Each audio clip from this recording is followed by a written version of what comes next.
Hello.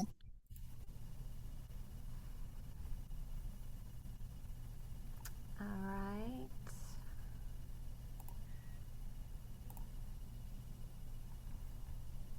Okay, so my study is also on instructional models and comparing two different models within the class. And I will agree with Dr. Osborne in that balance is key for sure. But this study specifically looked at mathematics learning centers at the secondary level, which is something there is currently not a lot of research on. And let me just move this out of the way. So, the study that I'm about to introduce was based on three main points. And like Dr. Osborne, I too also looked at PISA test scores. And what this test shows us every 3 years is that the results that I used were from 2018, which included 15-year-olds from 79 countries. At that time, the US ranked 36th in math, and that fell well below our international mean from our previous ranking. The research also suggests that the US methods of math instruction are to blame for this low ranking, that lecture based lessons ignore modern resources and suffocate student discourse and also their creativity. And lastly, that there is an undeniable curricular need for improved instructional practices to meet the demands of today's learners. So, to further illustrate the current rankings of American math students according to PISA, you'll see here in the red circle that we had those unfavorable results. The blue line indicates the OECD average, to which the US had failed to meet in the past 15 years. In addition, the black line that you see is the overall trend for American students, which is showing that declining trend. At the core of this study, there really we see the need for effective math instruction at a secondary level, really one that focuses on student-centered opportunities. And in this case, it was investigated if that could be done through learning centers. So a qualitative methodology was employed, and where the focus of the study was to address the nation's weak math performance. The goal was really to identify an instructional practice that would help raise math proficiency. So, as such, it was a little bit of an inventive method here to use the design and development case study. That really allowed a combination of quantitative and qualitative data without using a mixed methods. The study included possible interventions and causal inferences, so that indication of quantitative measures made it appropriate. And there was data came from a pre-test, a post-test, a reaction survey, and those were all analyzed through descriptive statistics. And then additionally, researcher notes, experience journal, participant journals, those were key qualitative data as well. So this qualitative design and development case study provided benefits, again, of both that quantitative and qualitative data. So the first question focused on the design and development of learning center instruction. The second question sought to compare the math proficiency of students who learned through learning centers to students who learned through direct instruction. And then the third question researched was really to capture the differences found between the two participant groups. The target population included first-year students enrolled in a 1,000 level math course at a public university in New Jersey. And given two sections of the same course, a convenient sample was employed. This really is a common approach that we see within a design and development research, just due to the association with real-life projects. The study's focus course focused on algebra, geometry, and data analysis. This is important because those are the same concepts that are closely aligned to the New Jersey high school math standards, as well as topics that we find on the 11th grade PISA. The first class had 19 students that served as the control group, and the second class had 23 students, which served as the experimental group. These groups were assigned randomly because students self-enroll in course sections, as we already know, the previous term. So the sample population was 42 students, which indicated it was sizable. So instrumentation was geared toward the researcher and student participants. And as previously noted, there were several instruments that were employed. This illustration just shows that a pretest was given before the unit, participant journals and researcher notes happened during instruction, and a post-test was given after the unit. A participant reaction survey was also given at the end. All instruments were created for the purpose of the study, and credibility was met in that the test questions were stemmed from Praxis Core release items from Praxis Core. So the findings, the first one, according to the research question 1, was really designing that instruction for learning centers. It was designed and developed for the experimental group's learning through centers to reflect the same math skills that were presented for the control group through direct instruction. And so while the content was the same, the lesson design was different. So as previously described, the traditional teaching approach to the direct instruction was used for the control group. We can see here that the Technology Center required students to independently practice new skills.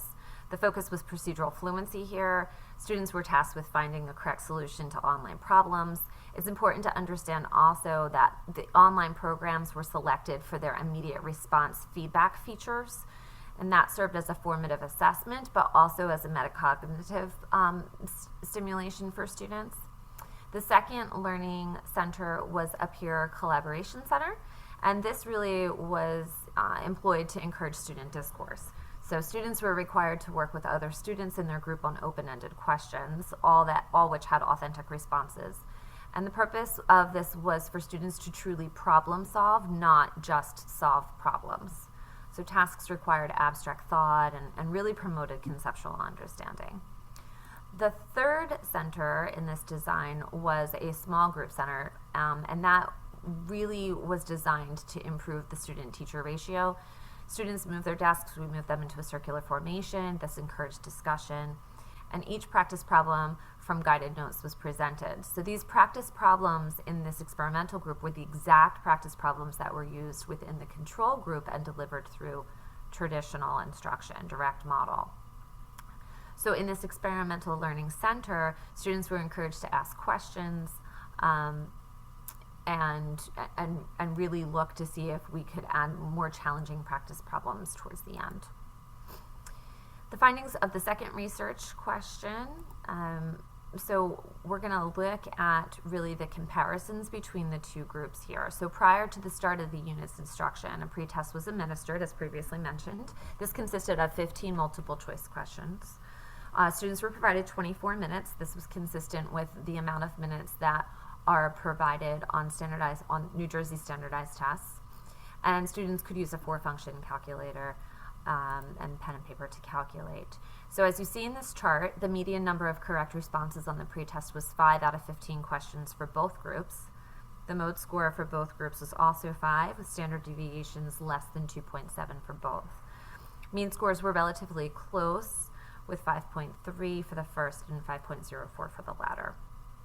At the end of the unit, post-tests were administered. So the post-test also had 15 choice questions. Each question mirrored the same concepts as the pretest, but no exact questions were repeated. So now we can see in this second chart that the median number of correct responses on the post-test was 8 out of 15 for the control group, but 10 out of 15 for the experimental.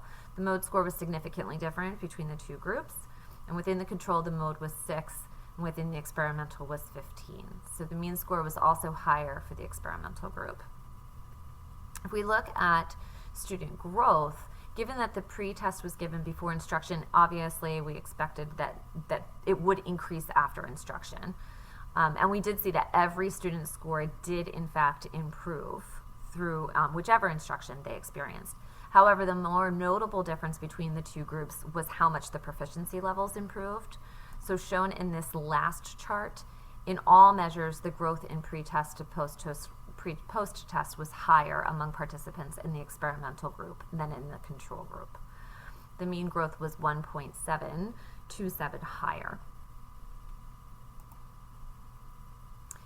To answer research question 3, several instruments were analyzed. At the end of the unit, the participant reaction survey was administered. So students were asked about opportunities to work with peers, interact with the instructor, their use of technology, and their ability to ask questions.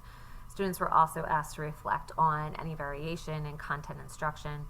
So what this showed is that participants from the experimental group had more technology interaction than the control group. That was expected just due to the design of each. The control group said that they had more opportunities for questions and participation than the experimental group. This was actually a surprising finding because by instructional design, the experimental group was really provided that small group time to ask questions. So that was an interesting find. Another area of interest was within the 7th survey statement. Seeing new content in multiple ways helps me understand more clearly. So given the nature of the control group's direct instruction, it was surprising that they felt that they were exposed to varied instruction. So that was an interesting find. Immediately following the presentation of each lesson, a journal prompt was released to both groups. So this happened throughout the duration of instruction over the course of several weeks. Within 200 words, students shared their thoughts regarding opportunities to ask questions, the most and least effective elements of the lesson, and their comfort with the new content. So once all of those results were uploaded to NVivo, data was analyzed, and you can see the themes that were presented here.